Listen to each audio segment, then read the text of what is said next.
Ancient Egypt was a time filled with beautiful artwork, advanced engineering, and architecture for their time, along with worshipping many gods and pharaohs with royal blood ruling the lands. The most important part of ancient Egyptian culture was their deities. Their deities, or gods and goddesses, were composed and divided into them being creators, protectors, bringing life to their land, such through annual floods, bringing resources to survive, caretakers after death, and other minor deities that took form in or represented plants, animals, or towns. They were important to the ancient Egyptian culture because without them, they wouldn't be existing. The Egyptians lived to please their deities because they wanted to live to see another day. This strong culture that took years to build and solidify, all changed by one pharaoh by the name of Akhenaten. Akhenaten was the son of Amenhotep III. He was married to Queen Nefertiti and was the father of Tutankhamun. Sometime during his 5th year, he changed his name to Akhenaten to show his devotion to the god Aten, which means beneficial to Aten. Aten meaning the sun disk. The Egyptians, so used to their multiple deities, did not take Akhenaten's rules very well. Akhenaten abolished all other gods and priesthood. He focused his worship on Aten and believed there was no other god but him.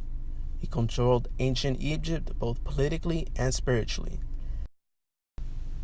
His step towards monotheism changed ancient Egypt's society through art and architecture and created a new vision. Akhenaten believed that in order to establish his new religion, him and his people needed to move to a new place that wasn't contaminated with the previously worshipped gods. The city was called Amarna. Around 20,000 people lived there. What made Akhenaten unique was not only his religious views, but because of his religious views, showing ancient Egyptian architecture under a new light. Previously, before his reign, temples used for worshiping deities used to be entirely enclosed.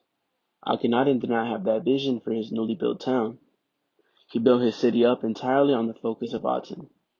Because Aten was a sun disk and gave light, Akhenaten believed that he should build his city facing the east, where the sun rises. This was so Aten could be everywhere. He had the great temple of Aten built. In previously enclosed temples, worship was done more privately towards multiple deities. In the great temple of Aten, there were no roofs, so the sun hit just about everywhere. It was believed that Aten's rays of light gave life to the land and the people. That's why it was important to let Aten in, everywhere. Because previous temples were enclosed, they required heavier, more sturdier stones. But with the great temple of Aten, because they didn't have to worry about a roof, they used lighter stone bricks called talatats. This made it easier and quicker to build structures because their temple was open to the sky. The era of Akhenaten not only changed architecture, but art as well. When comparing traditional art to art under the rule of Akhenaten, there seems to be quite a lot of differences. In traditional art, figures were pictured in stiff forms, along with broad shoulders, and for the scenes, they were mainly focused on the afterlife and courageous battle scenes. Their clothing was stiff as well, and didn't show much detail.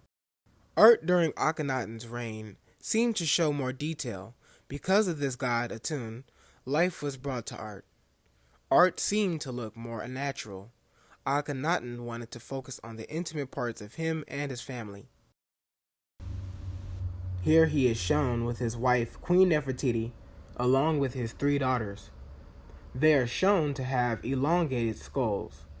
There is quite a bit of detail in their bodies, such as an outlined collarbone, lines and rolls on the stomach, long necks, ankle bones, large bellies, facial wrinkles, toes and toenails, along with flowy clothing that drapes over their bodies. Akhenaten and Nefertiti are shown to be playing with their daughters and exchanging kisses, portraying them to be gentle and loving because of the life that the sun disk is giving them through its rays, with hands at the bottom of every ray. Akhenaten embraced different ideas and tried to change Egyptian society and culture in its entirety. Through this unique art and architecture, are we able to understand and unravel the story of Akhenaten and why he shaped his society the way he did. The Aten wasn't just a god, it was a way of life that shaped the land, giving life through light.